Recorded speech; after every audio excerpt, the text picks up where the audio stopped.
মহেশখালী উপজেলার উত্তর জনপদের প্রান্তিক চিংড়ি ও লবণ চাষিদের মধ্যে চরম আতঙ্ক বিরাজ করছে। অভিযোগ উঠেছে একাধিক মামলার ওয়ারেন্টভুক্ত আরাফাত হামিদের নেতৃত্বে অবৈধ দখল, লুটপাট ও চাঁদাবাজির কর্মকাণ্ডে এলাকায় আতঙ্ক বিরাজ করছে। ভুক্তভোগী চাষিরা জানান, রাত নামলেই আরাফাতের নেতৃত্বে সশস্ত্র লোকজন চিংড়ি ঘের ও লবণের মাঠ দখলের চেষ্টা চালায়। অস্ত্রের ঝমকানিতে প্রান্তিক চাষিদের ভয়ভীতি প্রদর্শন করে এলাকা ছাড়তে বাধ্য করা হয়।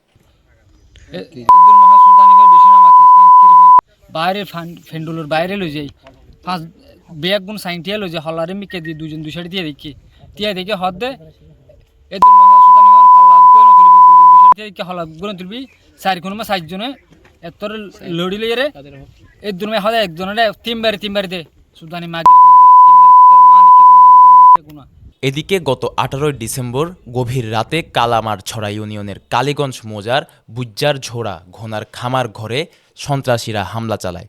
এ সময় 13 জনের অধিক লবণ চাষিকে অস্ত্রের মুখে জিম্মি করে নগদ টাকা ও বিভিন্ন মালামাল লুটপাট করা হয় বলে অভিযোগ করেছেন ঘোনার মালিক পক্ষ। এখানে এসে ওদেরকে এখানে মাছ পলিথিন 100 বান্ডিল পলিথিন ছিল আমাদের 100 বান্ডিল পলিথিন এখানে মাঠের পানি শেষার মিসিং ছিল প্রায় 10-20টা এখানে 10টা মিসিং অলরেডি নিয়ে চলে গেছে।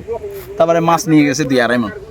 তারপরে এই যে ছাগলের কামার ছাগলের বাসা এটা ছাগলের বাসা এখান থেকে ছাগল নিয়ে গেছে আগে নিয়ে গেছে 6টা গতকালকে নিয়ে গেছে 3টা। ঘটনার পর ভুক্তভোগী মালিক পক্ষ অভিযুক্তদের বিরুদ্ধে মহেশখালী থানায় লিখিত এজাহার জমা দেন। এজাহারে সশস্ত্র হামলা, জিম্মি করা, লুটপাট ও ভয়ভীতি প্রদর্শনের অভিযোগ উল্লেখ করা হয়েছে। এজাহার দাখিলের পর 18 ডিসেম্বর দুপুরে মহেশখালী থানা পুলিশ ঘটনাস্থল পরিদর্শন করেন। এদিকে কালারমারছড়া ইউনিয়নের ঝাপুয়া এলাকায় চিংড়ি প্রজেক্টে চাঁদাবাজি, ডাকাতি ও ব্যবসায়ীদের প্রকাশ্যে মারধরের ঘটনায় সন্ত্রাসী আরাফাত হামিদের বিরুদ্ধে ক্ষোভ প্রকাশ করেছেন স্থানীয় এলাকাবাসী। আমার জোরকতিয়ানের উপরে আমার অস্ত্রের উপরে ভর করে এই জমিগুলো খিলে থাকবে। তারপর আরও বলছে যে যারা শ্রমিক থাকবে এদেরকে প্রতিনিয়ত পিটাবো।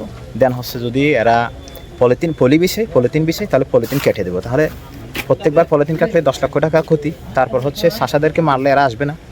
এভাবে ওর একটা পলিসি যে এগুলো খিলে রাখবে, পরবর্তীতে সে অস্ত্রের এই জোর দেখাই এই জমিগুলো খাবে। তা আমি প্রশাসনের কাছে, আপনারা তো এর আগে কারে মারছে, কীভাবে মারছে, অস্ত্র দিয়ে কাকে মারছে সব কিছু দেখছেন। আমি প্রশাসনের কাছে একটা বিষয় দৃষ্টি আকর্ষণ করতেছি, সেটা হচ্ছে ও যে অস্ত্রগুলো ব্যবহার করে এগুলো যেন চিরুনি অভিযানের মাধ্যমে উদ্ধার করা হয়। ভুক্তভোগী চাষি ও এলাকাবাসীর জোর দাবি, এই ঘটনায় জড়িত সকলকে গ্রেপ্তার, অবৈধ অস্ত্র উদ্ধার এবং এলাকায় স্থায়ী শান্তি ও নিরাপত্তা নিশ্চিত করা হোক।